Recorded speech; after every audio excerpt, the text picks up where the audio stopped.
अस्सलामु अलैकुम वरहमतुल्लाहि वबरकातुहू। मक्का मुकरमा में दुआ की कबूलियत के मकामात।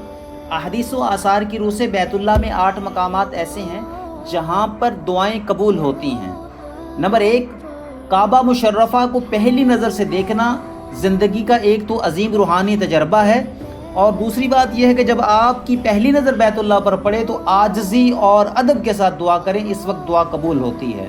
दूसरा मकाम मुल्तज़िम है। बाब काबा और हजर असवद के दरमियान वाला हिस्सा मुल्तज़िम कहलाता है।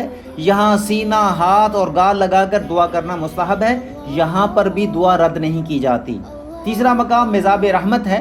मिज़ाब रहमत काबा शरीफ की छत पर एक परनाला है जो काबा की छत से बारिश का पानी हतीम की तरफ गिराता है। इसे मिज़ाब रहमत कहा जाता है। इसके नीचे खड़े होकर मांगी गई दुआएं कबूल की जाती हैं।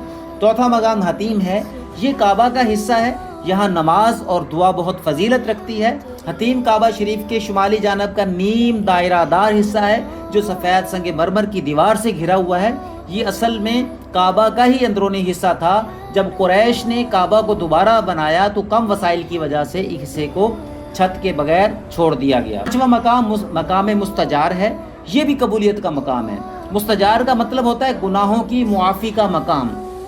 रुकन यमानी और शामी के दरमियान गरबी दीवार का वो टुकड़ा जो मुल्तज़िम के मुकाबिल है उसे मकाम मुस्तजार कहा जाता है। छठा मकाम है आबे ज़मज़म पीते वक्त दुआ कबूल होती है। ज़मज़म का पानी जिस नियत से पिया जाए अल्लाह उसे पूरा करता है। सातवां मकाम मकाम इब्राहिम के पीछे 2 रकत नमाज अदा करने के बाद अल्लाह से दुआ मांगना, ये भी कबूलियत की घड़ी होती है।